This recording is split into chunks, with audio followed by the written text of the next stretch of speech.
Pat Gray is here on the Blaze Radio Network. Good morning, American.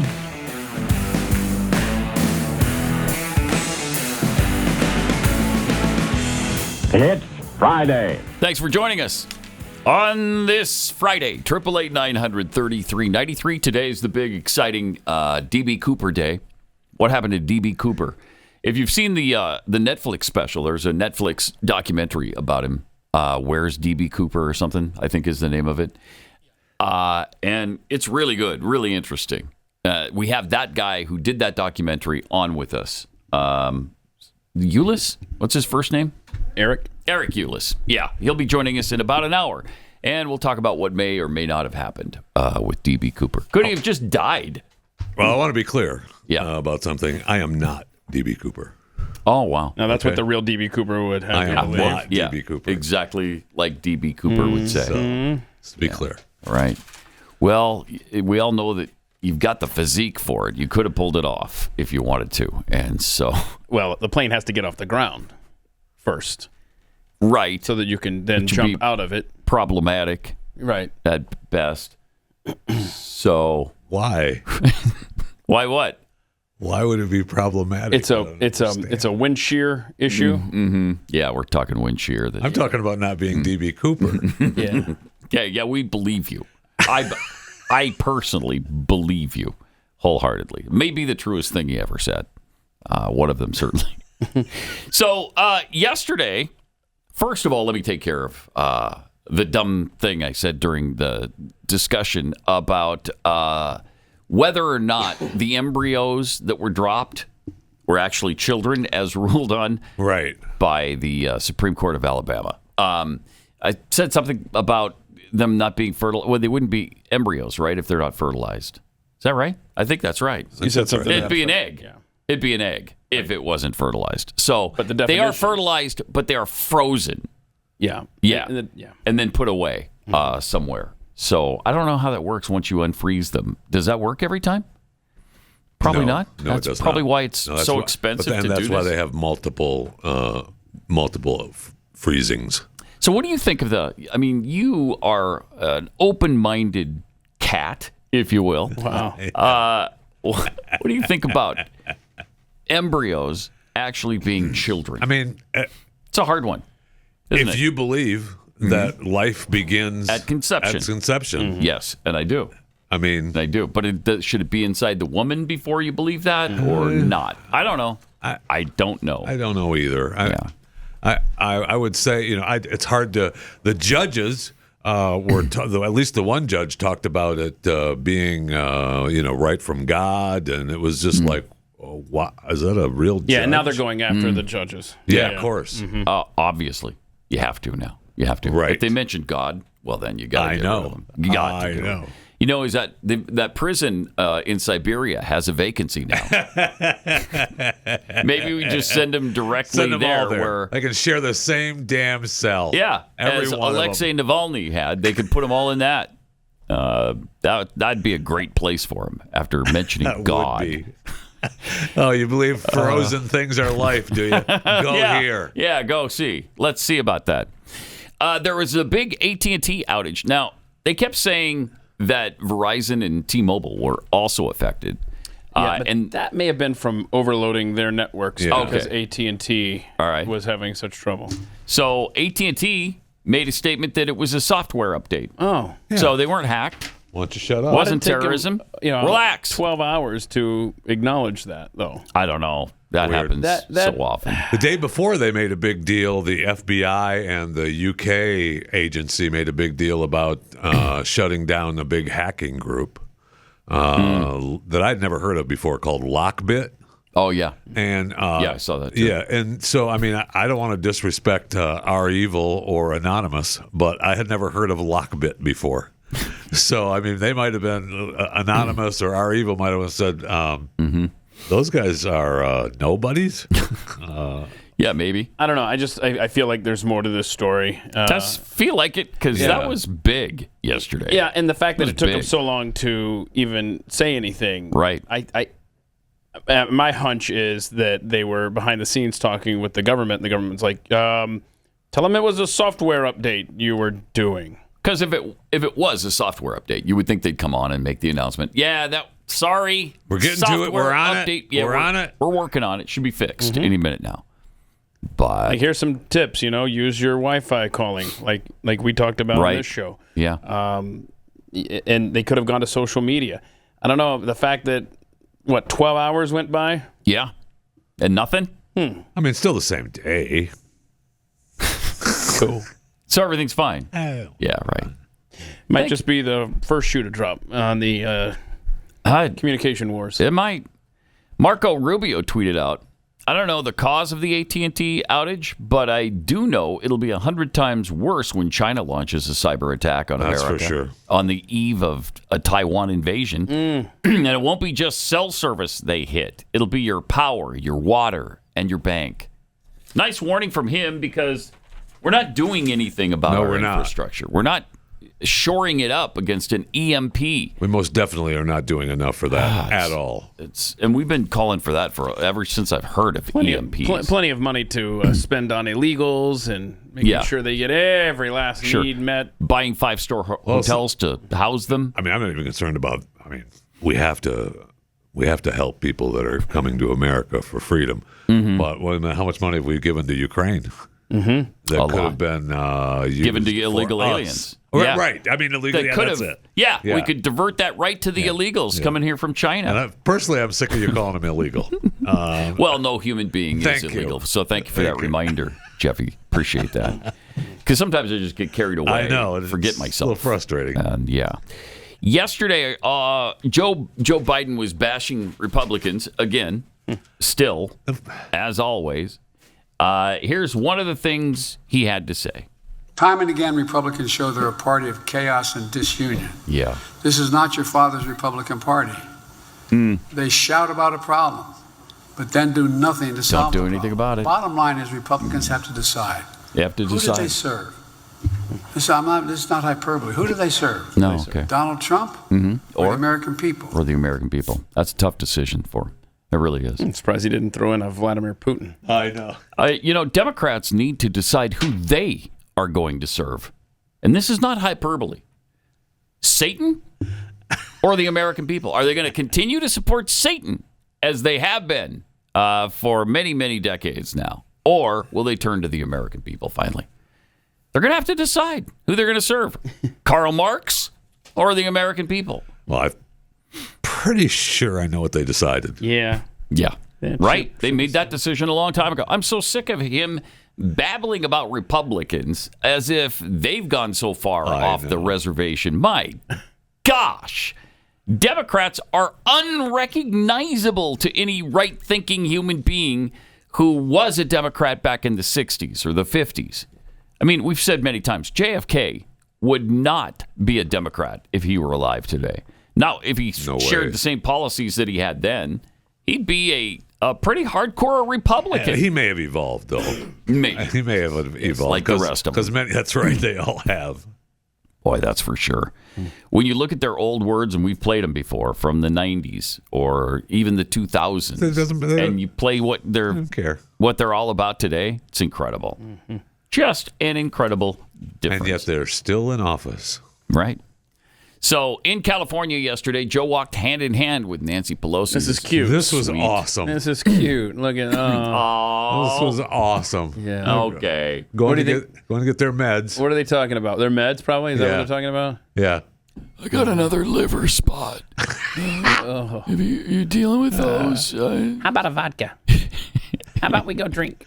Look at that. Look at that. Ugh. The blind leading the blind. Oh, my gosh. The frail leading the frail. Yeah, that's So exactly great. what it is. Oh, my gosh. Okay.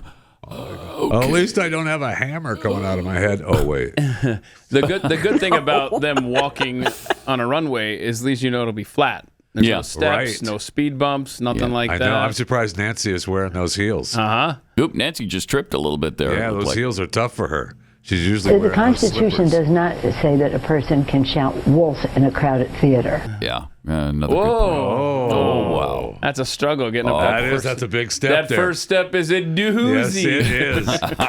Okay, so then somebody took that and they were very creative with that video. Okay, and they made this. Watch this. Call us for a special caring touch. Visiting angels care so much. Visiting angels, America's choice in home care. Really funny. That is great. Really funny. There's some funny people that exist on this planet, aren't there? Yes, there are. Also, along those lines, here's Joe 2 days ago in Los Angeles. Just watch the look on his face here. That's the only important thing here. His face. He has no idea where he is. Look at him. No idea. He's gone. He's going to win re-election anyway. Yeah, the mayor saves him. Yeah. The mayor So answers the someone question. in the press asks him about are you using the State of the Union for your election purposes or something like that to launch your election? I don't know. And then you're right. The L.A. mayor jumps in and says he's going to win re-election anyway. Woo, yay! And they get him they snap him out of his trance because the look on his face, man. Joe, I don't know if you can get just a still shot of that, but that man, he comes in and out of consciousness. He has no idea where he is sometimes. Yeah. Gives you great confidence in this nation, doesn't it? It does. In our Let leadership. it play a little bit here just for a second. I think he's surprised the press is there. Like, this is the second time he seems surprised that the press is standing right there. Bobby? Look at that. He gone. Also, Kamala was just interviewed where she assured us that she's ready to be president. She'll step good. right on in Oh, good. if need be. She's your gal, I guess. Is that her platform? Yeah, I'm your gal. Okay. What do you say to those concerns, and specifically if he had to pass the powers to you for 1 second, 1 minute, heaven forbid, and I ask with all due respect, but are you capable? Are you ready to step into the role and do whatever the country would need? Absolutely ready. But Absolutely. thank God, our president is in good shape, in good health, good health, and is ready to lead in our second term. Oh, good. That's great. That's powerful. It was. So enough said. All right. I don't want to hear any more from you Republicans. I don't want to hear another word about it. He's fine. He's thank goodness he's vigorous. He's sharp. Wait, she said he's in good health? He's in good health. Wait, but hold on. Can you explain this picture? Because typically when you have the cone around your head like this, there's something wrong with Something's you. wrong. That picture's been making the rounds. They're him and Commander. It's about accurate. Did you realize that dog story? Mm-hmm. They got rid of that dog back in the fall. We're just finding out about it now. Oh, yeah. Somebody must have left. Plus, you're probably right. Plus, it said in one report that I read that it talked about the 24 times that it attacked the Secret Service. Yeah. But they didn't count the staffers because they said in that story 24 times documented of Secret Service plus staff members. My gosh. So it was more than the 24. Yeah. I mean, they put up with it for a long time. How is that dog still alive? I don't know. I mean, I would think that maybe. I'm glad it is. Back in the fall. I really believe it's Joe's fault. They claim that they gave it to a family member to go like they did the other one. Yeah. I would guess that if I'm a Secret Service agent, I put that dog down and buried him out back in the garden. And what happened to Commander? I don't know. Must have got out. Got out. Disappeared. Ran away. Shoot. Don't say anything till somebody says something. And finally somebody said something, months later. Yeah. Honestly, that dog has probably been so neglected and abused by that family for so long. It probably took him 6 months to realize he wasn't around. Wasn't there How did we have a dog? a life form that was around here a while ago? Life form. Anyway, a big cat said too much. As we sit here today, the lives of babies still in the womb hang in the balance. So let me talk to you for a minute about the most important and pressing issue of our day. It's the lives of the unborn. Can you think of anything more important than that? They need our help and our protection. The Ministry of Preborn empowers young expectant mothers in crisis to choose life. Preborn has rescued hundreds of thousands of babies through ultrasound. They just administer the ultrasound for the woman. She sees it, realizes that's life inside of her, and doubles the baby's chance to live. It's so great. So if you can help, it is just $28 to show a woman, an expectant mother, the ultrasound. If you can donate $28, that'd be great. Maybe you can do $28 a month. Whatever you can do, it'll be greatly appreciated. Over the past 15 years, preborn centers have counseled over 450,000 women considering abortion, and over 200,000 babies have been saved. Those are incredible numbers, but let's do more. Will you help? To donate, dial pound 250, say the keyword baby. That's pound 250, keyword baby, or go to preborn.com/Pat.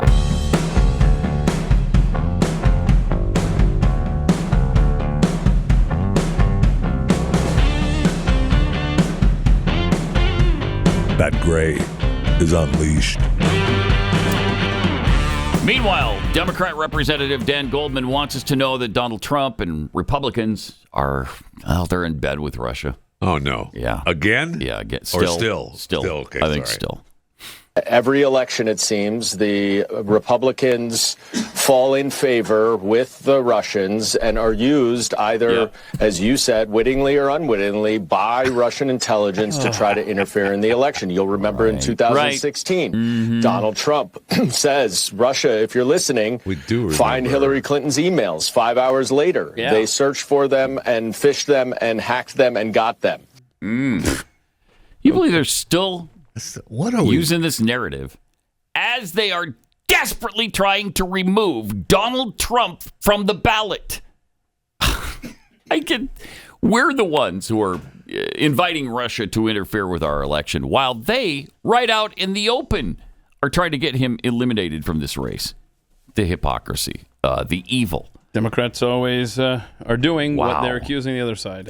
Every time. That's for sure. Every time. So we thought we'd refresh Goldman's memory with this clip from the 2012 presidential debate. A few months ago, when you were asked what's the biggest geopolitical threat facing America, you said Russia. Not Al-Qaeda. Right. You said Russia. In the 1980s are now calling to ask for their foreign policy back because the Cold War's been over for 20 years. I hated this then. Yeah. Oh, my gosh. I know. It was asinine then.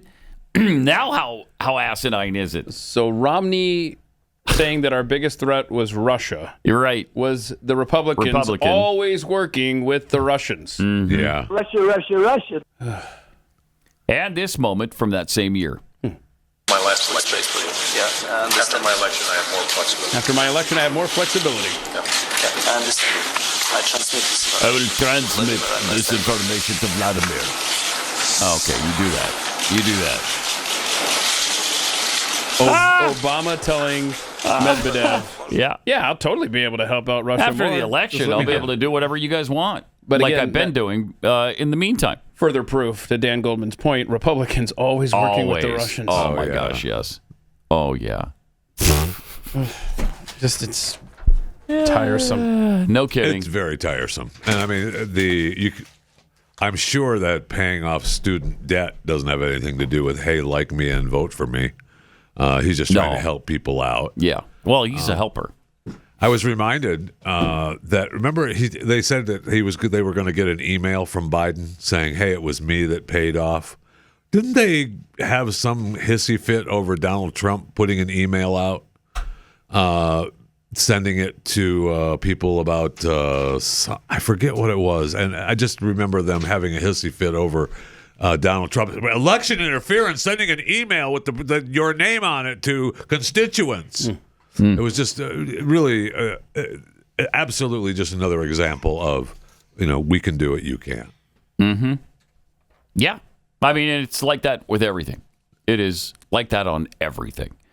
Yesterday on Twitter, Vivek Ramaswamy posted a montage reminding us exactly who Letitia James is as she continues to go after Donald Trump in New York. And they continue to try to wipe him off the ballot. Yeah. It's another indication of what they're doing. Wipe him off the ballot and right out in the open. And just break any financial benefit he has. Absolutely. Let's check this out. He's called me venomous. We will fight back to your attempt to bring Trumpism to New York City. He's called me disgraceful. You are. That they stole the Supreme Court seat.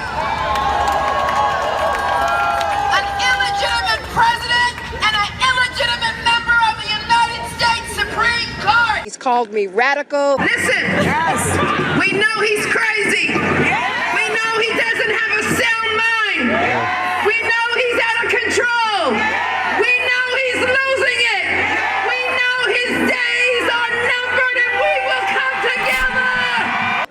called me a racist. She is. We've got to stand up to an administration which is too male, too pale, and too stale. Oh, good line. Too male, too pale, Too pale. too stale. That's good. That's a good line. Yeah. Let's Too male, chant too it. pale, and too stale. There you go, yeah. Too Says it male, again. too pale, and too stale. Thank you.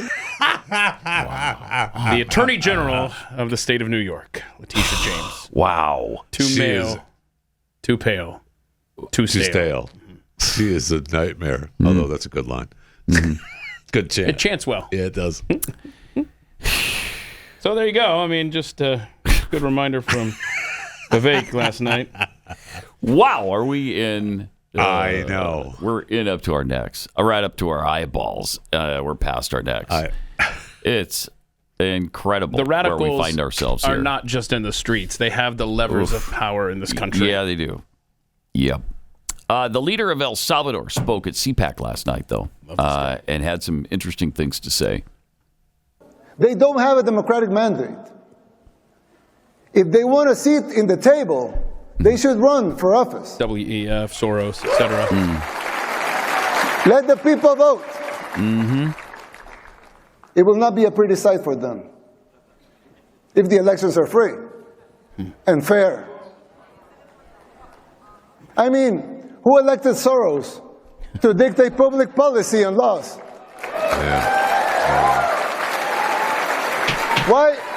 Why does he feel entitled to impose his agenda?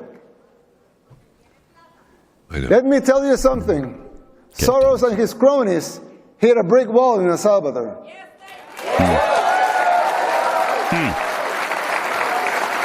I hope that man has protection. Thank God, another glory be to him. Salvadorans are now immune to his influence. No one believes his lies anymore over there. Wow. I hope that's true. Can you imagine back in the 80s and 90s us pointing to El Salvador's leader for inspiration? On any topic? Yeah, it just feels like Soros and the WEF had their attentions focused on the West, and now these little pockets of freedom are popping up in South America where they thought they had everything taken care of down there. You see El Salvador, obviously Argentina with Milei, but I love those two guys, and he had more last night. This is good stuff. The same thing was happening in El Salvador. In the span of less than a decade, gangs took control of the country and our society. They evolved into a parallel government, controlling elections and even political parties. Yeah. Every aspect of the daily life of most people was controlled by the gangs. Murder capital of the world is a tragic title to hold. Getting rid of that was the bare minimum we had to achieve in order to even start thinking about rebuilding our country.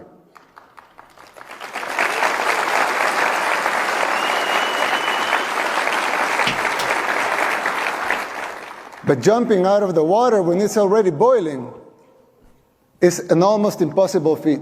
No kidding. You are not there yet. And believe me, you don't want to be. We did the unthinkable to cleanse our society.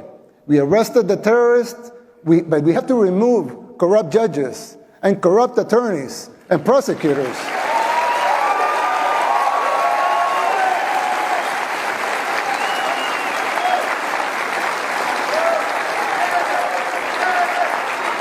Thank you. Thank you. Thank you. These corrupt judges and prosecutors who are setting the gang members free. Letitia James. And Nancy Pelosi.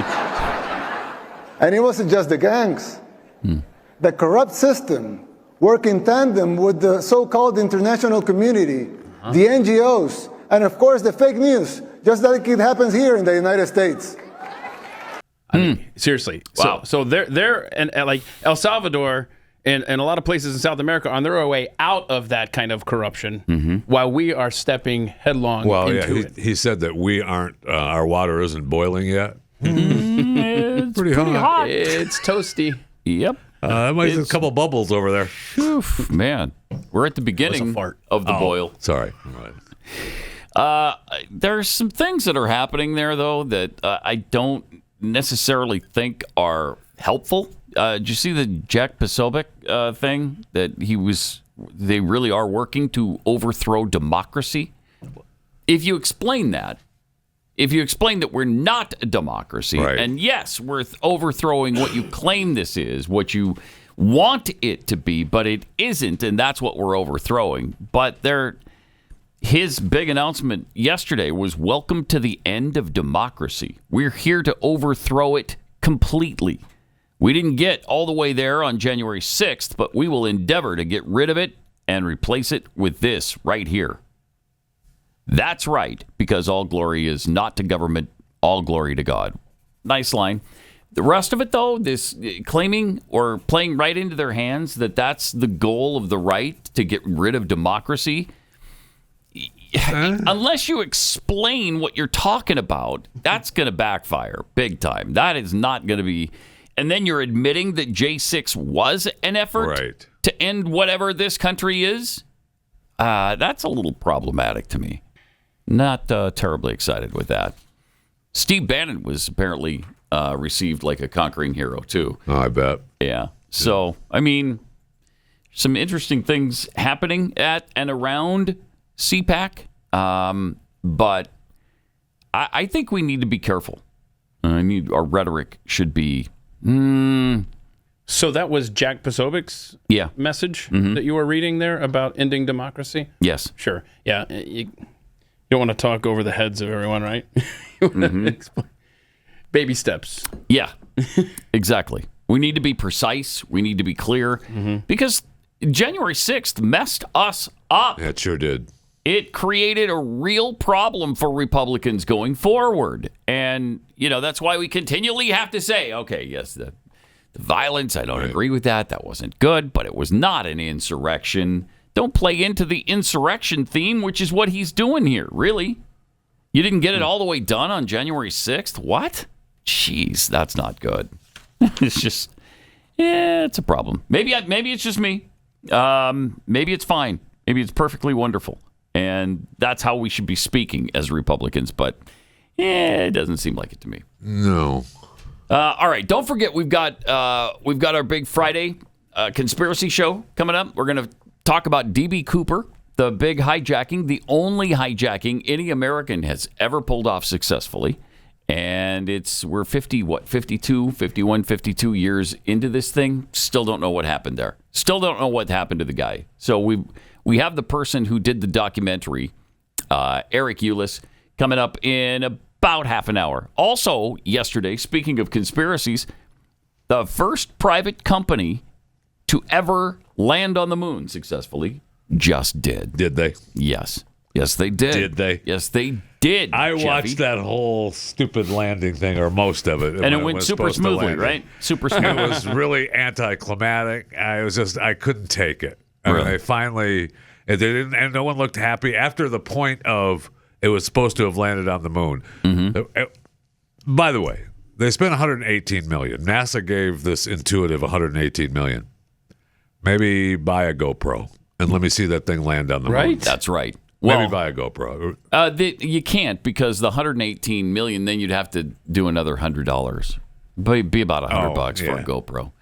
And then, you might want to insulate it against the weather conditions. So now you're looking at a couple $100. Yeah. Now you're talking about $118,200,000. And can't do that.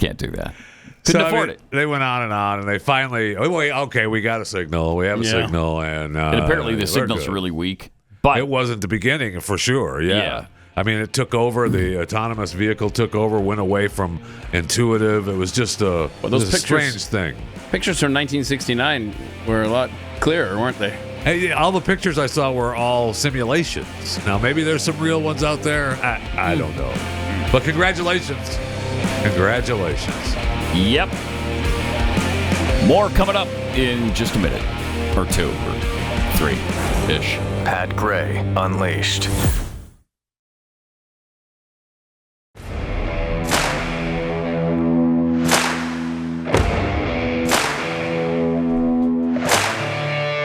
right, just for reference, we're talking about the Jack Posobiec thing from CPAC, where he said we need to end democracy. Welcome to the end of democracy. When you hear what he said, it kind of puts it all into context. Listen to this. All right, welcome. I just wanted to say, welcome to the end of democracy. We are here to overthrow it completely. We didn't get all the way there on January 6th, but we will endeavor to get rid of it and replace it with this right here. We'll replace it with this right here. Amen. That's right, because all glory is not to government, all glory to God. That's where he was serious. Yes. The rest was kind of joking, and they're using it on these left-wing sites as if it was a real thing. Yeah. Like he's just saying end democracy, which, by the way, again, if you explain it, should happen. Because why We're is that? not Thank you. a democracy. Thank you.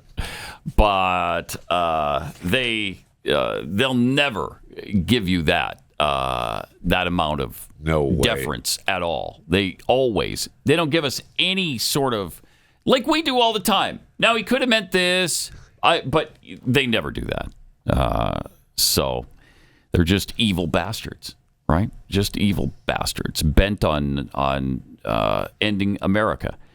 Posobiec also tweeted out an emergency press release, his plan to end democracy, which includes end paper ballots, remove all voter ID, replace in-person voting with low-integrity options, place state assets in all media. Wait, I think we've accomplished all I this. think we've done this. This is like the communist goals, the 45 communist goals. They've accomplished almost all of them. Censor social media, lock up protesters, arrest the opposition leader 4 times. Feels like we've gotten there. Feels like that's already We happened. have. So we're well on the way. Congratulations, America. It's frustrating and it's frightening. And what are we going to do about it? Are we going to do anything? At least get to the polls. At least wake up your neighbors, your friends, and your neighbors. Call your representatives. Let them know what's on your mind. And I sure wish they would go to our plan of forcing everybody to legislate from their own district.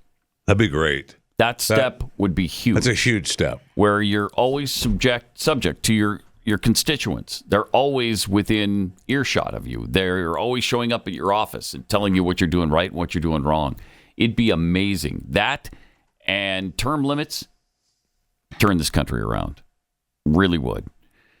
All right. We've got this Benny Jenkins video here. Benny Jenkins is Joe Biden's Undersecretary of Arms Control? Arms Control. Yeah, Undersecretary, yeah. Wow. I didn't know there was an Undersecretary of Arms. How many different... Does he have an Undersecretary of Legs?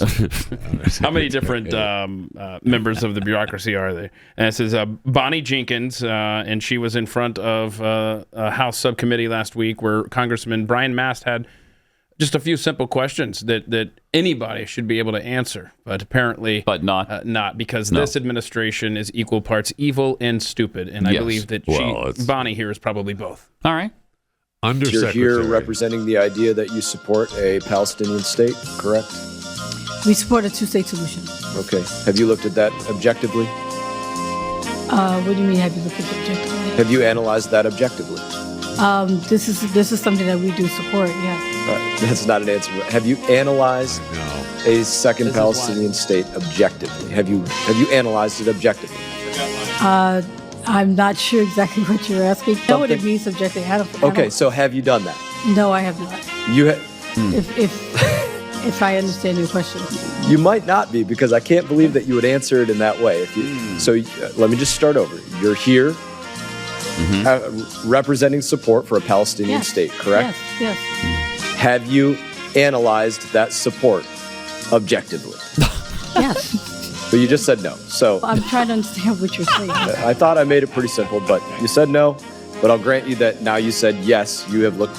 So, having looked at it objectively, which I would assume somebody in your position does, who would you assess would lead that Palestinian state? Pick a group. You can name a group, but I'm saying Hamas, Palestinian Authority, Palestinian Islamic Jihad, Fatah, some other group, who would lead it? I think that has to be something that's considered. I don't think I'm in a position to say. Who did you objectively assess would lead it in determining you have support for a Palestinian state? I don't think that I can answer that question. I think this is part of a larger discussion. But you objectively assess that you support a Palestinian I state. do support a in objectively assessing that, who do you assess would lead that state? What group that does not receive military support from, say, Iran, do you assess would lead that state? I understand your question, but I think I would have to have a little. I don't feel comfortable saying that without. Have you not having more assessed understanding. what group would lead it? Have you or have you not assessed who would become the leader of that Palestinian state? This is part of a larger discussion. But have you or have you not assessed that? I have. This is a part of a larger discussion. I don't think I can't answer that question. Came here and said there should be a Palestinian state. Have you or have you not assessed who would lead that? Just yes or no. Have you looked at who would lead it or have you not? I support a two-state solution. I know you said that numerous times. Have you or have you not assessed who would become the leader of that state? How does she even hold an Fatah, office? Hamas, Palestinian Islamic Jihad, Palestinian Authority, somewhere else. I don't feel comfortable. I'm sorry. I don't feel comfortable. You don't feel comfortable saying if you have assessed something. No, what I don't feel comfortable is making a statement when I think it's part of a larger discussion. Just answer, have you assessed it? Have you assessed who would lead it? Put it this way, there will be an assessment of this question Apparently there within the hasn't U.S. been. government. Do you assess that a Palestinian state would be more likely to be designated as a major non-NATO ally like Israel or Egypt, or would you assess that they would have to be labeled a state sponsor of terror? I can't if answer that created? question. Have you assessed that? These are questions that I'm not in a position to answer. I'm asking if you are in the position to answer if you have assessed whether that would be the case. This is part of a discussion that I don't think that I should be making those decisions or answer these questions. Why do you think that we should make a country out of a people that just conducted a Jewish genocide 4 months ago? Oh, okay. Have you assessed that? I'm not sure what you're asking me. Can I have time to repeat the question for her, Mr. Chairman? Yes. Since she doesn't understand. So the question, to repeat it since you said you don't understand Mr. Chairman, it, I is, continue to object. why do you want to make a country Mr. of a Chairman. people that just conducted a Jewish genocide? Mr. I think Chairman. I said it very clearly. Please answer. I think you did. I'm not going to respond to a question about that. Sorry. Wow. Sorry. Your government at work right there. Oh, my gosh. Brian Mass is like, why do I have this job? Wow. What am I doing here? Were they playing the Get Smart music? Yeah, I don't know what the deal was with that. At the hearing? Way too loud. Again, Why whoever do they do that? put this together, it's so distracting. If you're going to do that and you're trying to add to the, I don't know, entertainment value, you're trying to make it more humorous, you didn't really need it. Yeah. But bring down the level for the love of heaven so we can hear and concentrate on what's going on. But that's good, huh? Our government at That's work. good. Yes, that's absolutely. a good DEI appointee there by Joe Biden and the Marxists that run this nation. She has no idea what assessed means. No. Have you been objective in your assessment?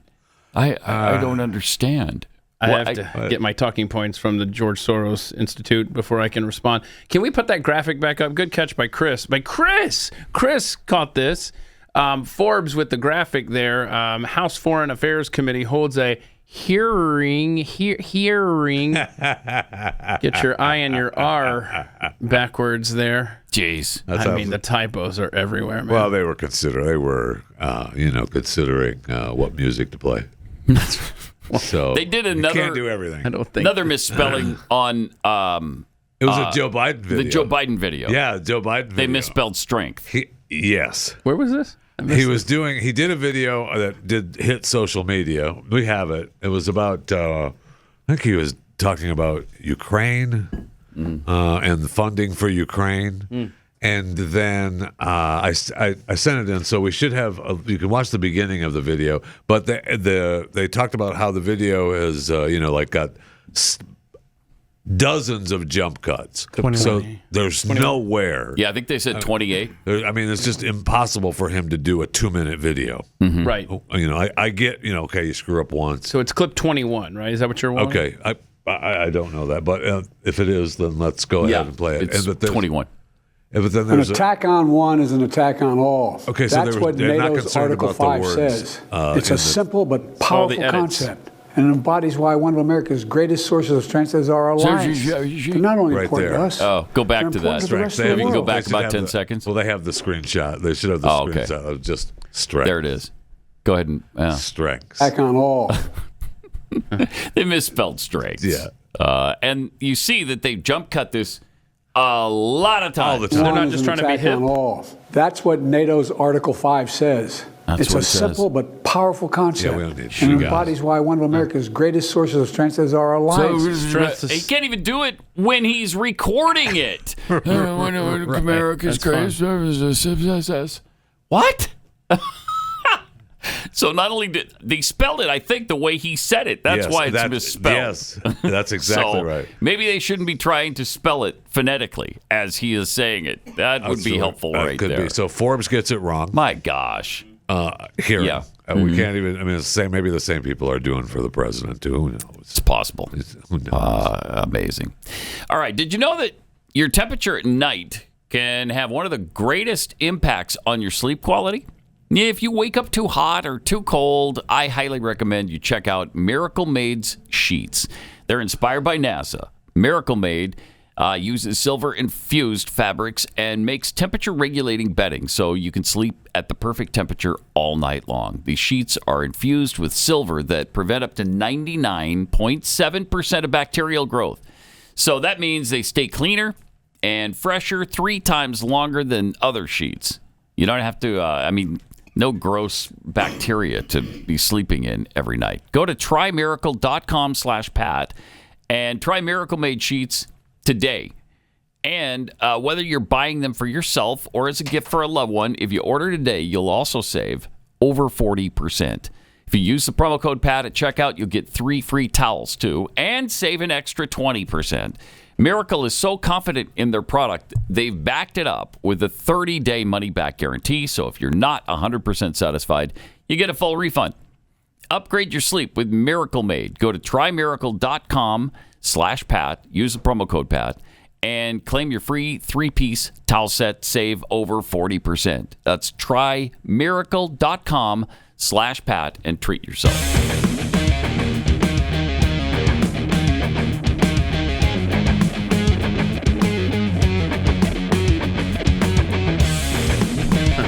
This is Pat Gray Unleashed. Okay, so as long as we're talking about behind-the-scenes videos and edits and all that stuff, you got to play clip 12. It's an Illinois state senator who's previewing the budget. Now, you could take the serious angle and think, oh my gosh, let's listen to what he's saying about congratulations, Illinois, you're spending tons of tax dollars on illegals.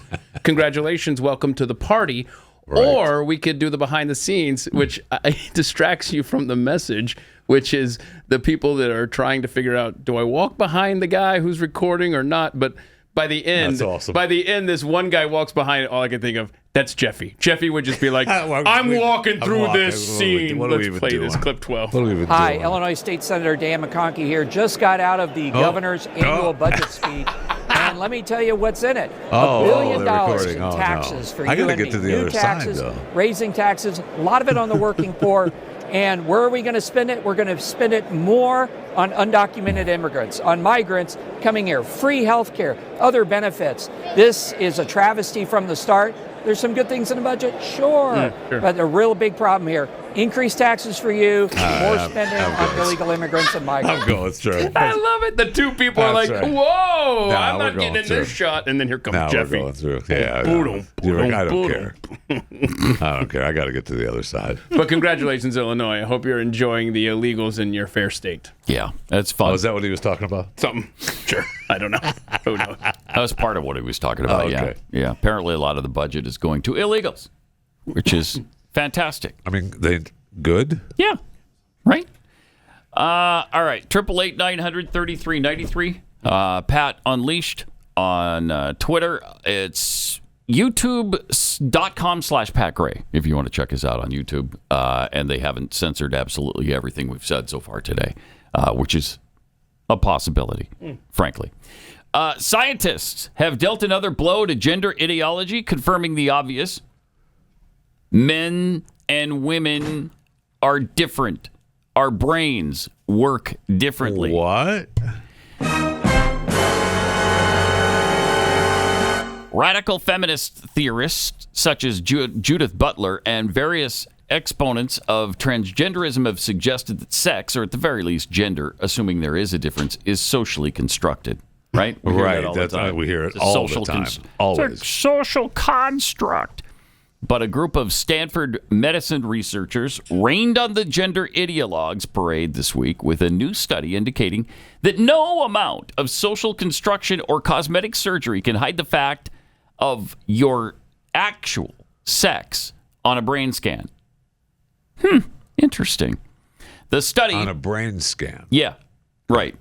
The study published Monday in the Proceedings of the National Academy of Science identified highly replicable, generalizable, and behaviorally relevant sex differences in human function, brain organization, localized to the default mode network, the striatum and limbic network. Nailed it. You got all that, right? That's right. The Jimmy? I limbic think you network probably- is right over here. Okay. And the If other this is one a over map here. of the brain, Yeah, show us the brain. show this us is the where brain. the... The lymphatic muscle is right Okay, here. all right. So I knew you were soaking all that I in am. because weren't you involved in the study? Not this particular study. Oh, okay, all right.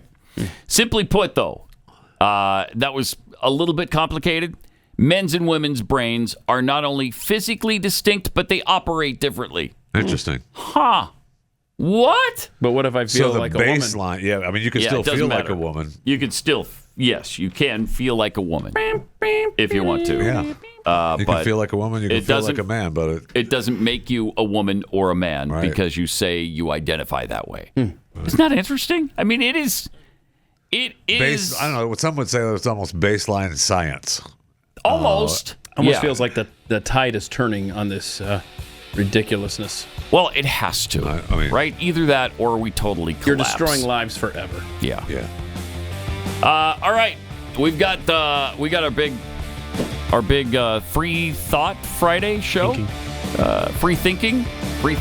Friday. I could never get that right. Eric Ulis about D.B. Cooper next. There are only two genders. Pat Gray Unleashed.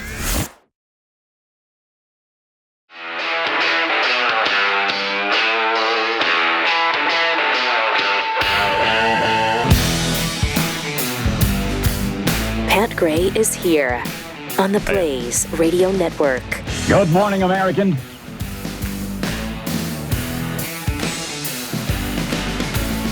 It's Friday. Sure is. Welcome to it. Thanks for being here. 888-900-3393. Also, Pat Unleashed on Twitter. It is our Free Thinking Friday show where we tackle at the last Friday of every month, we tackle a conspiracy theory or something of real interest. And in the past, we've done, what have we done? The moon landing. Moon landing, flat earthers. Flat earthers.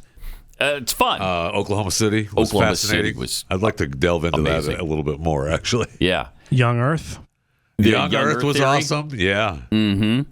And today we're looking into D.B. Cooper.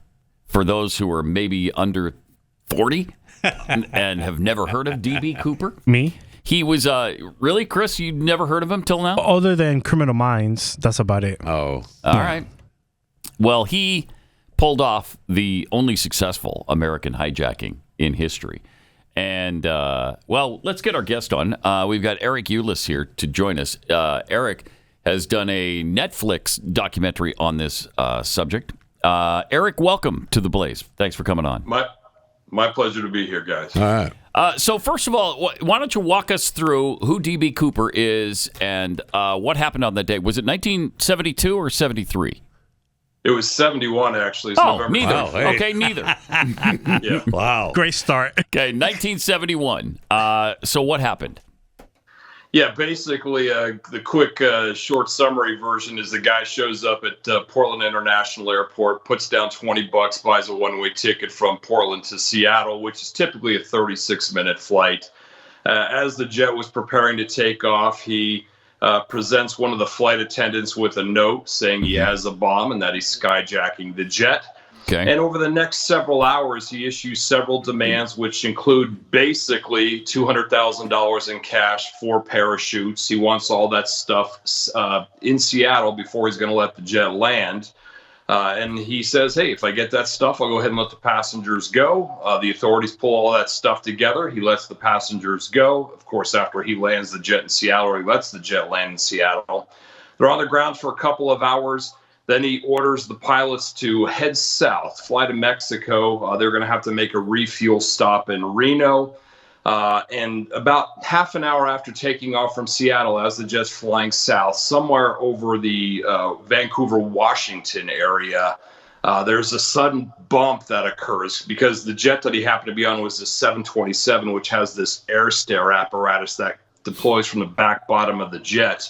And the guy rolled, man. He jumped out of the jet 10,000 feet up with the parachute, $200,000, never to be seen or heard from again. So we don't know anything about the guy, don't know his real name, don't know where he came from, where he went, whether he lived or died, but we know he got away with it.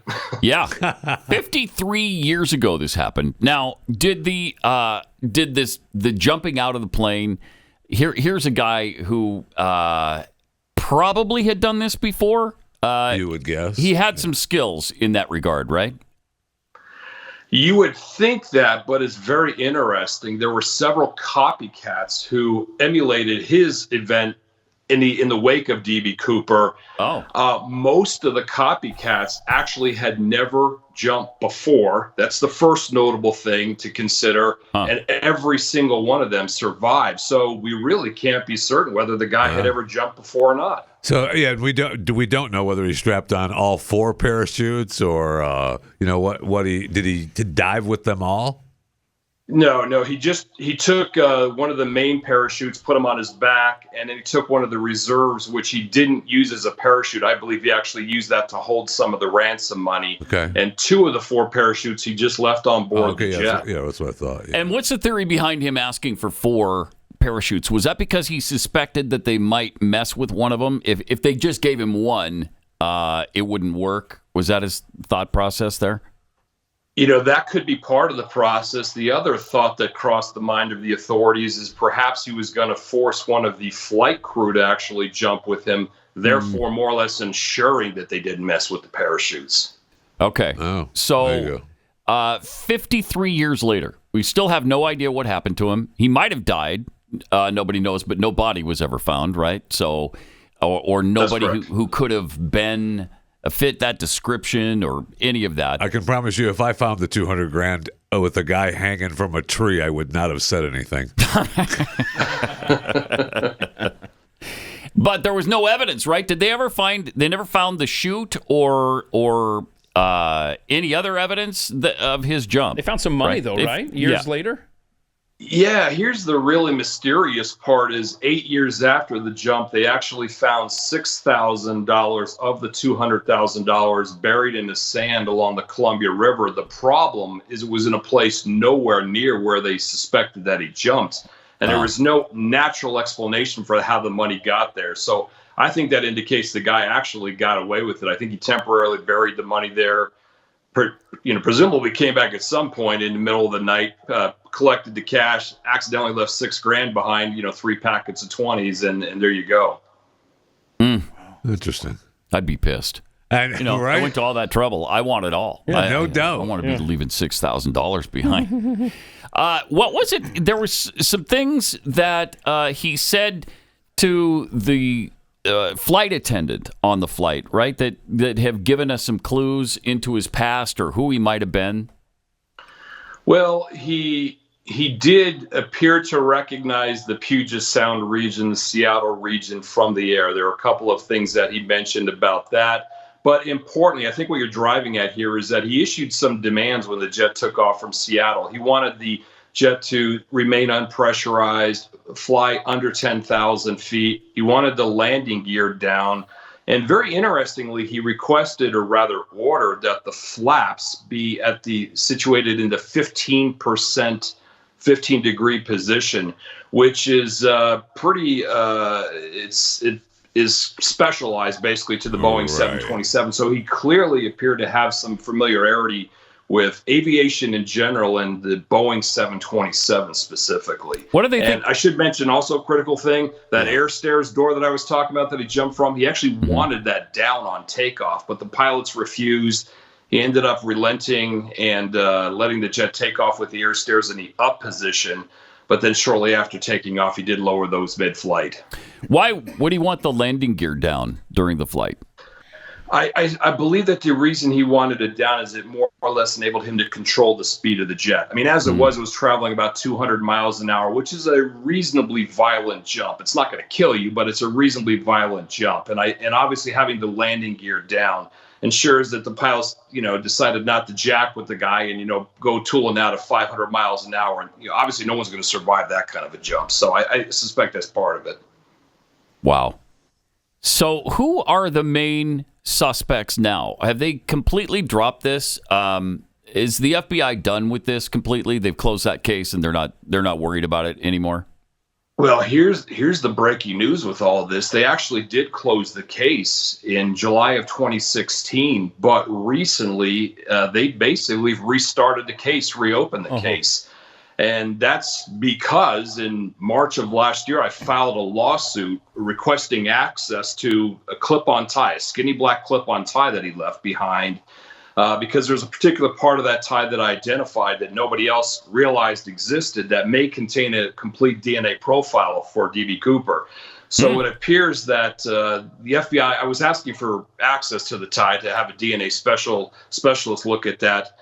Took it to court. I ended up losing, but basically I was asking for access. But it appears that part of the reason why the FBI pushed back so hard on this is because they actually decided to test the tie themselves. Well, that might be a good idea. So they actually have reactivated the case recently in the last 6 months, as far as I understand.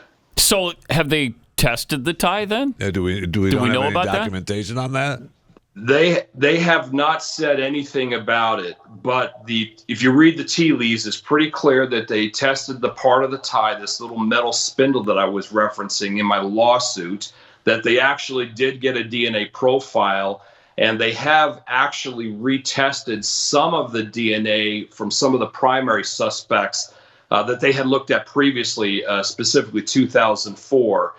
So that may be the extent of their 2023/2024 investigation. I don't know, but it's pretty clear that none of those suspects actually match the new profile that they have on hand, the new DNA profile. So with respect to what the FBI is doing at this point, I really don't know. I'm just not certain. Well, the clip-on tie would give you a clue that he's not exactly a fashion aficionado. He had really bad taste in clothing, this was so we know 71. that. That's a good look. What are you talking about? Clip-on ties have never been a good look, unless you're 3. Then it's fairly acceptable. All right, so in the following 53 years, they've compiled virtually no other new information about this than they originally had? They basically came up with very little, but I want to say there was an FBI agent, a guy named Larry Carr, who was heading the investigation around the 2007 timeframe, and he actually decided to think outside the box with respect to this. And he opened up the case to a certain degree and put a lot of information out there to the public. And that got a lot of people like myself who were just sort of private citizens who thought, you know what, I think I can figure out who this guy was. And since that point in 2007, there's actually quite a bit we've learned about the guy, specifically because we've had access to the tie, that clip-on tie in the past, and we put it under an scanning electron microscope. And there are particles and things on there that appear to indicate that this guy worked for a specialty metals company in Pittsburgh, Pennsylvania area. So there actually is a lot that we've learned recently, not the DNA notwithstanding. What was it that got you interested in this case initially? How did you come to follow this? You know what? It's one of those things where I always kind of knew of the case. I mean, I think I probably first learned of it in the late 70s. And it's just one of those things that's kind of in the back of my mind. And I was one of those guys that tried to, figure out the Rubik's Cube and all that kind of thing. And at some point about 15 years ago, I thought, you know what? This case is still unsolved. I bet you I could figure out who this guy was. And it just started out as like a guilty pleasure, a personal challenge, and it just kind of morphed into something, much bigger accidentally over time. Wow. And there's been a lot of people. I think you mentioned that there are people who just become fascinated with this and start chasing it down, thinking they're the ones who are going to uncover who D.B. Cooper really was. Because first of all, that wasn't even his actual name, right? Yeah, it's an interesting truth in the story. This is 1971, where you go to the ticket counter, you give any kind of name you want. Airports There's no were completely required. different. There's no TSA or anything. Yeah. And he gave the name Dan Cooper to the ticket agent. So the ticket was written out to a Dan Cooper. The thing is that right after the skyjacking took place, the media accidentally started reporting his name as D.B. Cooper. Somebody overheard the wrong name or something. And the authorities pretty quickly realized, and the media realized, no, it's not D.B. Cooper, it's Dan Cooper. But it's like I said before, D.B. is just a more badass name. Yeah, it's so too we're late. just stuck. So we've been rolling with that for the last 53 years. We're speaking That's with tremendous. Eric Ulis about the D.B. Cooper situation. He's got a fascinating documentary on Netflix about it. We'll get into more with him and some of the suspects over the years coming up in just a minute. For 10 years, Patriot Mobile has been America's only Christian conservative wireless provider, and that's one of the reasons why I love them so much. Glenn and the team there have been great supporters of this show, and we love them back. Patriot Mobile offers dependable nationwide coverage, giving you the ability to access all three major networks, which means you get the same coverage you've been accustomed to without funding the left. So you don't have to compromise quality in order to, align yourself and those you do business with your values. When you switch to Patriot Mobile, you're sending the message that you support free speech, religious freedom, the sanctity of life, Second Amendment, and our military and veterans and first responders. They've got 100% U.S.-based customer service.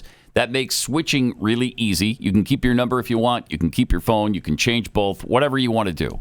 Their team is going to be happy to help you find the best plan to fit your needs. So just go to patriotmobile.com/Pat, or you can call 972-PATRIOT. You'll get free activation when you use the offer code PAT. Make the switch today. It's patriotmobile.com/Pat or 972-PATRIOT. Pat Gray Unleashed.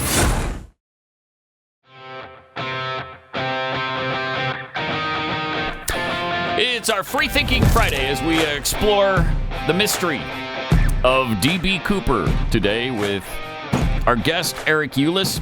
Eric, loved your Netflix documentary. One of the things that you bring up there is that Americans were kind of enamored with him at the time, weren't they? People were, I guess, excited that somebody got away with a hijacking and didn't hurt anybody.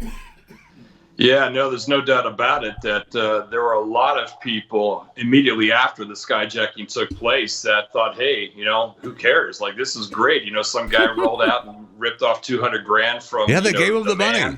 Yeah. And I think actually that probably frustrated the attempts of law enforcement to actually capture this guy to some degree. So, how many actual suspects are there? Twofold question. How many actual suspects are there that we believe were Dan Cooper, D.B. Cooper?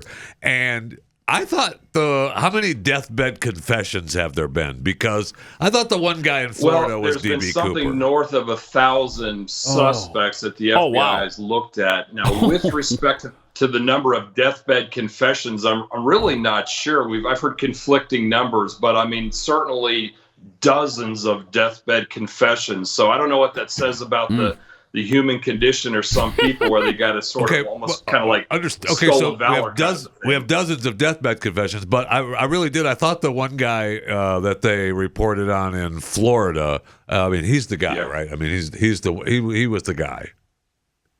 No way in hell. I know who you're talking about Dwayne Weber. Yeah, no, he wasn't the guy. I don't think that the real DB Cooper is known yet to the authorities. Yeah. Okay. So, okay, you mentioned the necktie.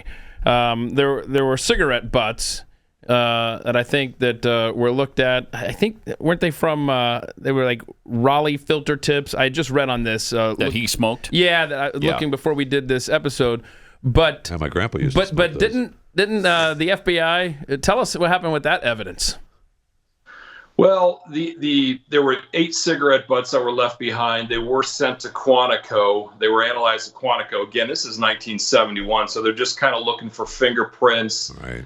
They're just trying to determine what kind of cigarettes they were. They were Raleigh, soft pack cigarettes, king size. And this was when you could smoke on a flight, and so he was smoking on the flight, right? That's correct. That's correct. The real shame here is that once Quantico analyzed the cigarette butts, they actually destroyed them. For a period of time, they thought maybe they were lost, but they weren't lost. They were actually destroyed by the FBI. Unbelievable. Why would they do that? Insanity. Why would they do that? I mean, this is our government at work. Oh, my gosh. All right. And how about the hair samples that they found in the seat? Those were lost. We don't know where they are. Oh, okay, good. Yeah.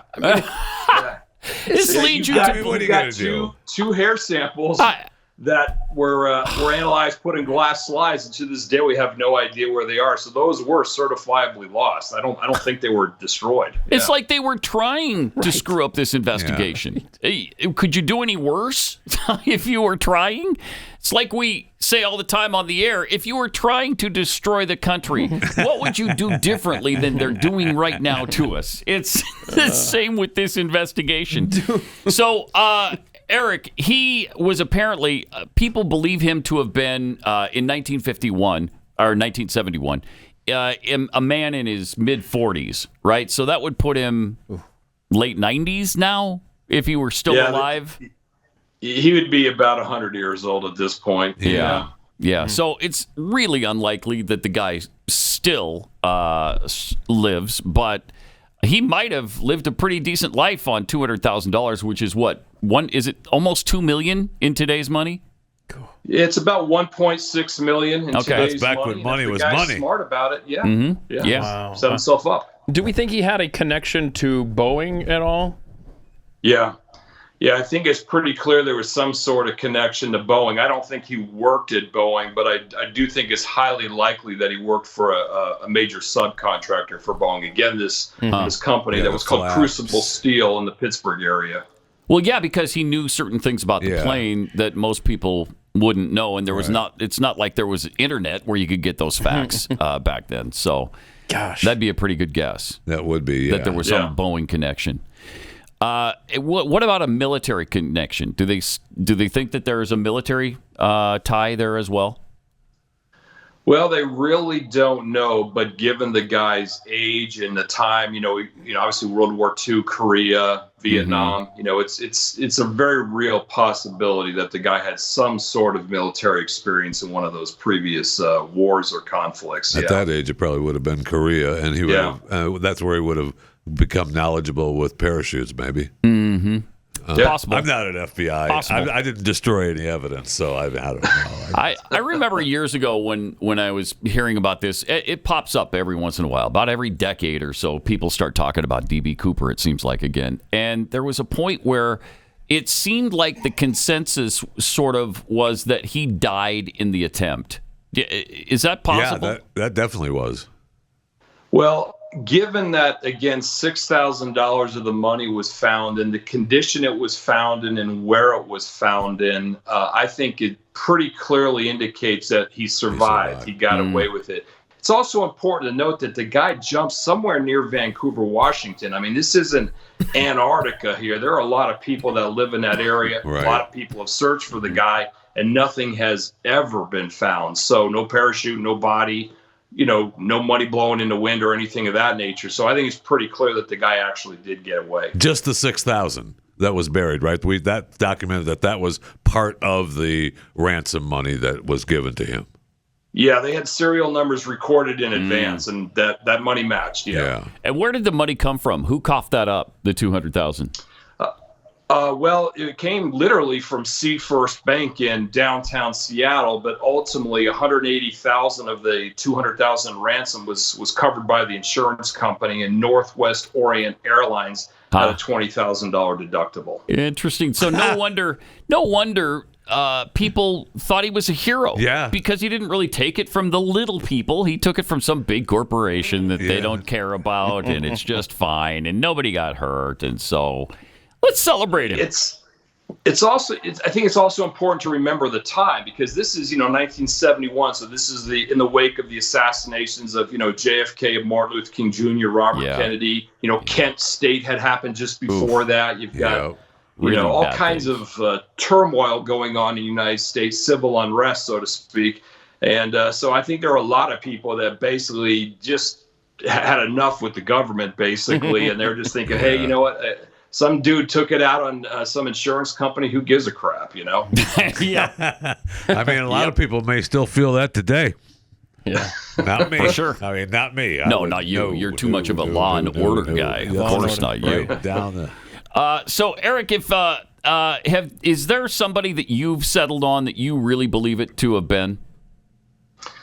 I don't know who D.B. Cooper was. There is a particular person of interest, a guy named Vince Peterson, who was a metallurgist who worked at this Crucible Steel that I referenced earlier, a major subcontractor for Boeing. He's a particular interest because it does appear that the evidence, as far as I understand it, points in that direction. But having said that, I really don't know, and that's I'm encouraged that we have DNA to work with, because obviously the DNA once and for all is going to settle the matter. All right, the name of the Netflix documentary, D.B. Cooper, Where Are You? You need to check it out. It is excellent. Eric Ulis, thanks for joining us. Fascinating stuff.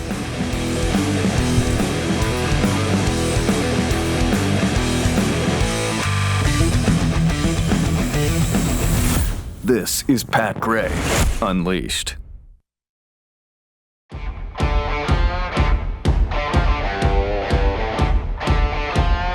All right. 888-900-3393, Pat Unleashed on Twitter. By the way, again, the Netflix special is Where Are You? D.B. Cooper, Where Are You? Really good Netflix documentary if you want to check and that then out. if you want to learn more, he has a CooperCon in Boston, Dallas, and Seattle. So go to ericulis.com and you can literally be part of a 3-day CooperCon. When is the Dallas CooperCon? June 22nd to the 23rd. That's cool. I'm going to hit that up. So Eric Ulis does CooperCons. Mm-hmm. He's the founder of CooperCon. Okay. So you know why he wants that case never be solved. Right. We didn't have an opportunity to talk to him, but I mean, he actually failed. Because he doesn't know who did it. That's right. He started this out saying, he started this out because I could figure this out. Well, apparently not. You didn't. So do your whole CooperCon thing all you want. He realized that CooperCon is more profitable than solving the case. Maybe I don't need to solve this thing. Maybe I'll get away with more than $200,000 there you go. in the long run. That probably already happened. Netflix doesn't spend a lot more than that. No, they spend documentaries. Fortune. Yeah, and he has one on Netflix. Let me see. I just checked it out. Netflix, Discovery Channel, and History Channel. Are they the same thing, or it's about D.B. Cooper? But all right, Jeffy's here and has a fat five for us. Excellent. Let's do that. Well, be sure to subscribe to Chewing the Fat, my daily show, available wherever you get your podcast. I see where Apple has released a sports app for the iPhone. It's a free app called Apple Sports. It's going to show real-time scores, stats, and betting lines supplied by DraftKings. Pretty sure it's like ESPN's betting app is driving people to ESPN Plus, and Apple wants you to go to Apple TV Plus. So they're investing billions of dollars in live sports. They're entering the second-year deal with MLS, which their new season just kicked off. And they acquired rights to MLB games as well. So, I mean, everybody wants a piece of the live sports, man. Everybody's spending a lot of money on live sports. And I keep seeing, just a reminder, I don't know if you may want to know this, Pat, but if you have for you Apple owners, if you have the liquid detected warning appears on your screen, don't put it in a bag of rice. Now, that's just that used to be the case where people would say, put your phone in a bag of rice. Don't do it. Apple's saying that, small particles from the rice could damage your iPhone. Oh, wow. So is that a new thing? They want you to get a new one, basically. Yeah. Well, no, they just... That's what they're doing. That's what they're doing. How dare you? They want you to dry it out, but just don't do it in a rice bag. It absolutely works. So just if the liquid detective alert appears, it works on your Androids, just not your Apple phones. And don't use compressed air or a hair dryer or anything like that. Avoid inserting cotton swabs or other objects into the connector to try to absorb any liquid. I thought the titanium thing was so indestructible you could do anything to it now. I thought so too. I mean, it came here from Saturn, right? It smashed right through the rings of Saturn before it crash landed on Earth. They say if you have any of those, you're supposed to dry it off, pat it off with a towel or let it dry out on its own. Well, and if you have any of those, those silica gel packages, right? Oh, yeah. You can set those on top of the phone. I can for a little while. Okay, thank you. So it can survive, like you said, a fall from space. Yeah, but you get the rings of Saturn and smashed right through them. Yeah, get near minute rice. But it's game over. Avoid inserting anything into it. I would say avoid inserting cotton swabs. Yeah.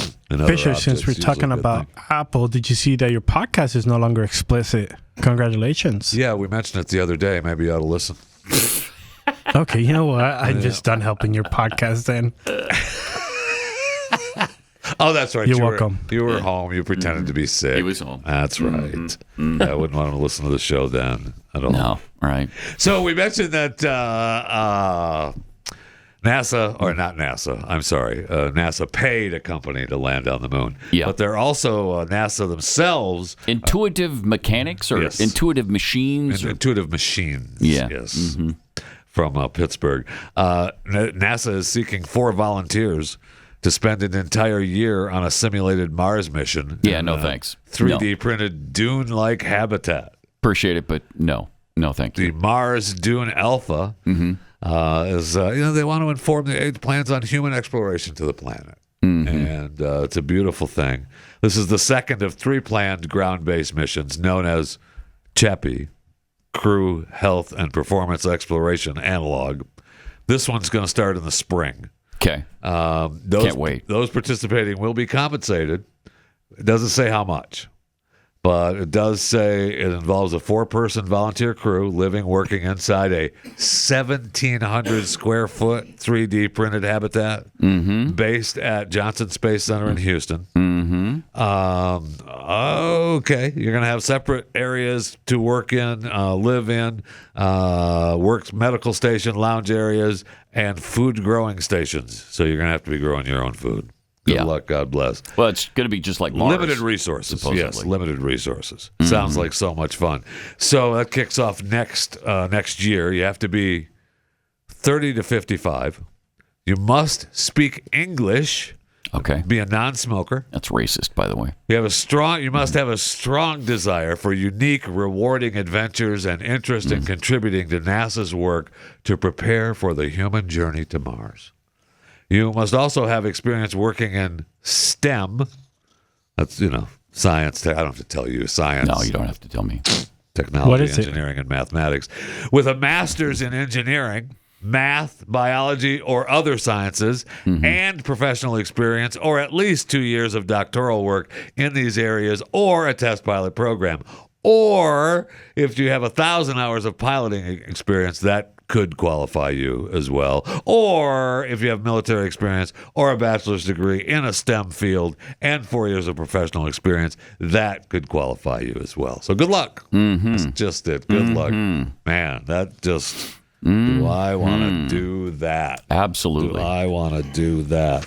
I know you've been wanting this, Pat, and I'm so happy that this is happening because I want you just to shut up about it. Okay? Mm-hmm. Banknotes carrying King Charles portrait will appear in Britain's wallets for the first time on June 5th. Finally. All right, so why don't you just stop bugging me? It's driven me nuts that there were none until now. The newly issued banknotes are going to be the 5, the 10, the 20, and the 50. Notes will feature Queen Elizabeth. The notes that feature Queen Elizabeth are still going to remain legal tender. They're going to co-circulate alongside King Charles' note. All right. And the Bank of England said new rounds of notes will only be printed to replace those that are worn and to meet an overall increase in demand. So there's going to be an increase in demand they're hoping for. They added the small rollout will be done in bid to minimize the environmental impact. To minimize the environmental and financial impact of updating the notes. And it means the public will begin to see them very gradually. Was the quote. So you can relax. They're going to be in circulation. Good. And I'm excited about it, I'll tell you that. Can't wait. I'm sick of hearing you whine about it. Yeah, it's something I feel strongly about. Music and sports news has been dominated by your girl Taylor Swift lately, but Beyonce, the Queen Bey, still hanging around. Her new single, Texas Hold'em, she proved that her appeal crosses musical genres. It racked up 20 million streams. Hit number 2 on the Billboard Hot 100, but it also made Beyonce the first black female to have the number 1 hit country song. She dropped 2 songs from her upcoming album, Renaissance Act 2. The second song, 16 Carriages, only number 9 on Billboard's list. So, pathetic. Yeah, I know. That's really sad. So the 32-time Grammy Award winner releases the Renaissance Act 2 album, disc, musical compilation, March 29th, Friday. Okay, and since Beyonce, I don't think is in the Rock and Roll Hall of Fame yet. She will be one day. Of course. But she's not in there yet. I thought we'd we'd take a quick look at the fan vote rundown from the latest Rock and Roll Hall of Fame nominees. Remember, you could vote every day, once a day. Foreigner is number 2 in the. Okay, in the Ozzy, underneath Foreigner, Ozzy, Peter Frampton. Dave Matthews, Cher. You can have multiple votes a day. Lenny Kravitz, Mariah Carey. I have voted for a Foreigner and, of course, Cher. I mean, who doesn't want Cher? Everybody wants Cher in the Hall of Fame. It's embarrassing for me to think that no one wants Cher. Wow. So Ozzy and Foreigner should definitely be. Yeah, 100%. And really, Peter Frampton belongs. Don't you think? He does, yes. Come on, Frampton comes alive. Talk about influential. So you can vote online once a day through April 26th. The top 5 artists selected by the public will comprise the fans' ballot that will be tallied along with the other ballots to determine the 2024 inductees. So still a shot. Still a shot. We'll see. We shall see. We'll see. You know, you've been asking to see more from Phil Robertson and his family, and we listened. Cooking with Phil. Miss K and the family has always been one of your favorite parts of these shows, and that's why we brought you more of it. It's time to go from dynasty to dining with the new hit show Cooking with the Robinsons. Available exclusively to Blaze TV subscribers, this show features Phil, Jace, Al, and others showing off their favorite recipes, cooking up a mess of delicious food, and dipping into godly wisdom in the way only the Robertson clan can.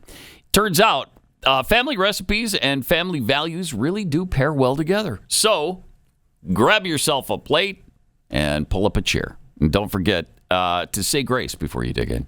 This show is only available if you have a subscription to Blaze TV. So if you don't have one yet, get to the Blaze and do it now. BlazeTV.com. Use the code Robertson30 to get $30 off your first year. But you got to hurry because this code won't last forever. So that's blazetv.com, code Robertson30 to get $30 off your subscription and start streaming Cooking with the Robertsons.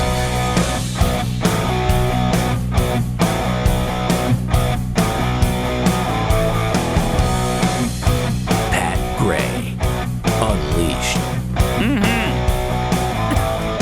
Another story about Ozempic I saw yesterday. Apparently people are struggling with getting off of Ozempic and gaining back the weight. So it's really hard to stay on Ozempic because it's expensive, for one thing. Right. And now if it's for weight loss, a lot of the insurance companies are saying, no, sorry, not going to cover that. Yeah. Oh, I guess they had a 60% approval rating at first. Now it's down to 25 to 30%. Yeah, they also the doctors then went around the insurance issue and started saying, okay, well, you're pre-diabetic then. Yeah. And now the insurance companies are like, hey, we got this. That's a lot of pre-diabetic people.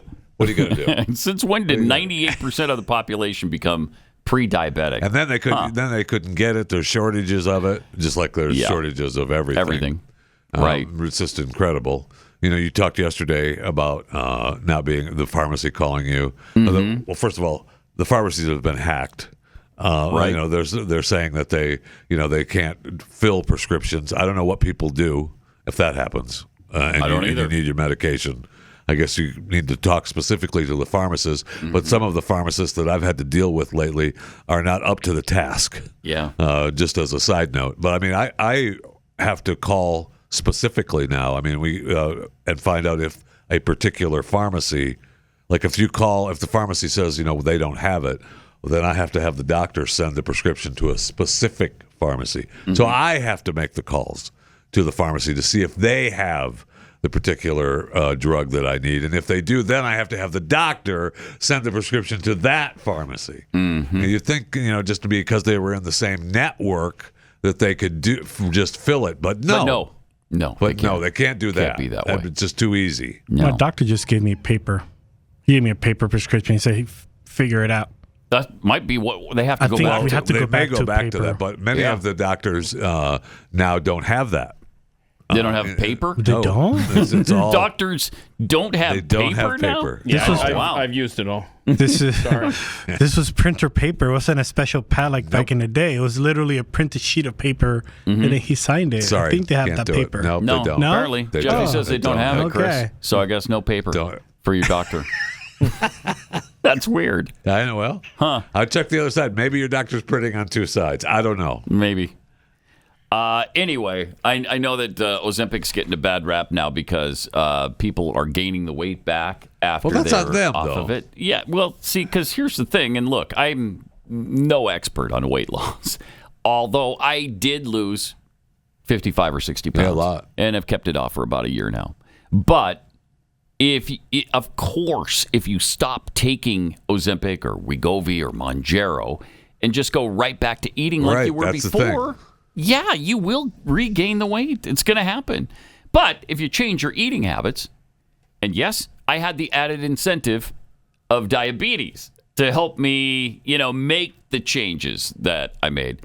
But you can keep it off if you do like less carbs or cut out processed sugar. Pat, I've said it forever. Everything in moderation. Thank you. I don't know why you... Because you are Mr. Moderation. Everything in moderation. Everything in moderation. If you live by that motto alone, you're going to be fine. Ozempic or not, you're going to be fine. Everything in moderation. Very wise, Jeffy. Thank you. And as we look to you as the example, I think everybody knows that it can be done. It can be done. I don't necessarily like done. What don't you like? I don't necessarily like your tone, but just telling you. My tone is that I'm very moderation. I'm admiring your wisdom. Is what the tone is there. All right. Okay. Have you tried to get on Ozempic, Fisher? No, I'm not doing that. No, he's not doing that. So get off him, Chris. My doctor doesn't have any paper, can't write me a prescription. I could write you a prescription for Kexi cookies. You want a prescription for that? Everything in moderation. Yeah. What was that cookie that you brought yesterday? The turtle. Oh, cookie. so good. Yeah, you like that? The second one did not make it to the wife. Yeah. Which is that why didn't make it. No, which is why I might be pre-diabetic. Because yesterday. That's sad. That's interesting. That's interesting. Yeah, well, you know what? That's I bring them in when my wife presents me with the box. That's I bring them in and I set them out, and there they were on Thursday. Maybe you should come every day like we've been telling you for what? A long time. Told him to come in here anytime he wants and shows up on Wednesday and Friday. I can't help it if the cookies arrive on Thursday. What are you going to do? What are you going to do? But we do have the new turtle cookie, which is delicious. We also have for March coming up the mint chocolate cookie. Oh, those are good too. Gosh, that's good. So good. Come to think of it, I don't know that. Oh, yeah, the one cookie I don't like. I forget. There's one cookie I don't like that you did. I don't forget which one it was. Then don't eat it. And don't eat it. Okay. Yes. Don't eat it. I don't. All right. Good. I can't remember what's the. I don't know. Was it the pepper one? Pepper. There's no pepper cookie. Oh, the jalapeno. Yeah, the jalapeno. Yes, one. the jalapeno. You did have there a was jalapeno a pepper cookie. one. Thank you. Yes. Jalapeno. No, Yeah, I don't not like doing jalapeno that. cookies. Not doing that. That was a good one, though. Some people It was do. good. Some It was people really like the jalapeno lime. Yeah, those people, no. The contrast. Yeah, it but was we got delicious. the whole delicious line. You don't have to get the ones you don't like. But go to Kexi.com, KEKSI.com, and the promo code Winter Blues. This still applies. Nice. Still applies. Saves Nice. you Love 10% it. off your order. Love it. Thank you. Kexi Cookies. Tonight's episode. A Quinn Martin production.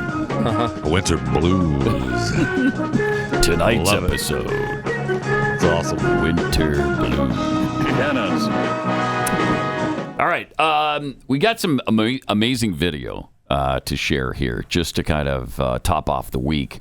There was apparently a little wreck involving an Amazon. I don't know how this happened exactly. I don't know if the driver is completely blind.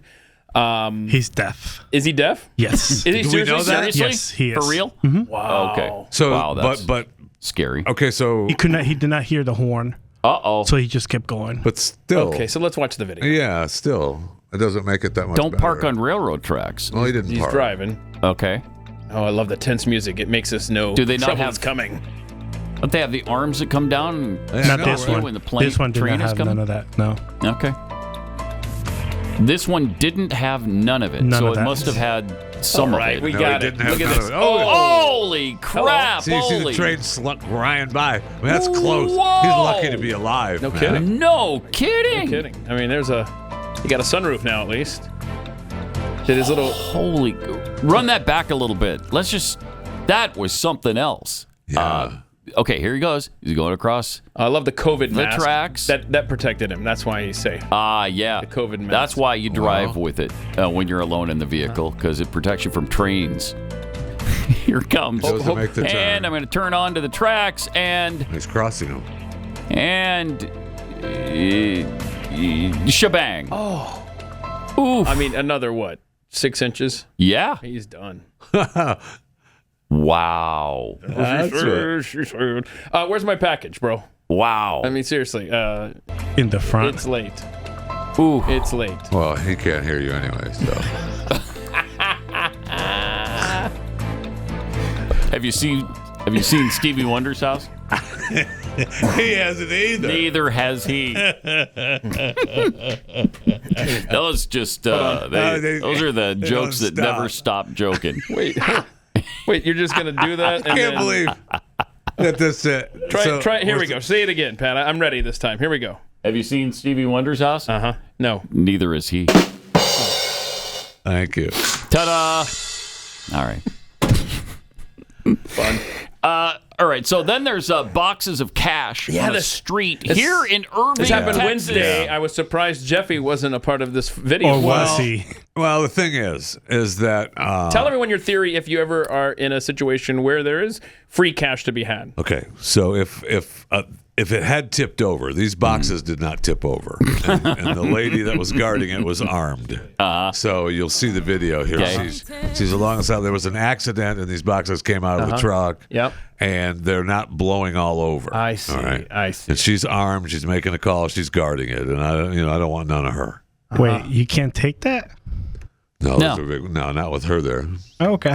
Shoot you dead. So But boxes of cash, and everybody just leaves them alone. Yeah, Why? she's guarding Okay, them. obviously they have wheels on them. Huh. Why would you have it be clear? Why So you know that show the there's video money again. in there.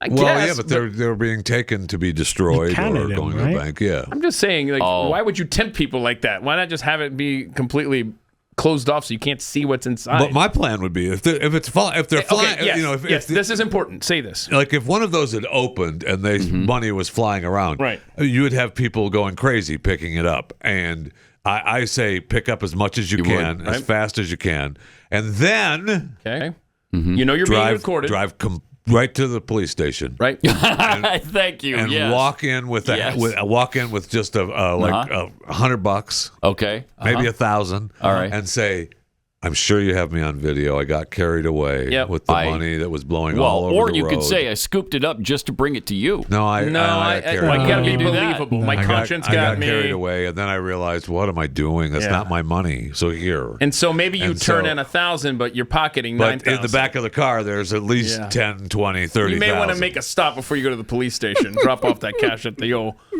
house or something. Yeah. Oh, well, you never take it. They wouldn't take that money to the bank. Tips keep that for in the grand closet. larceny from Jeff Fisher. I love it. It's wonderful. I That's love great. it. That's great. It's brilliant. Yeah, it truly is.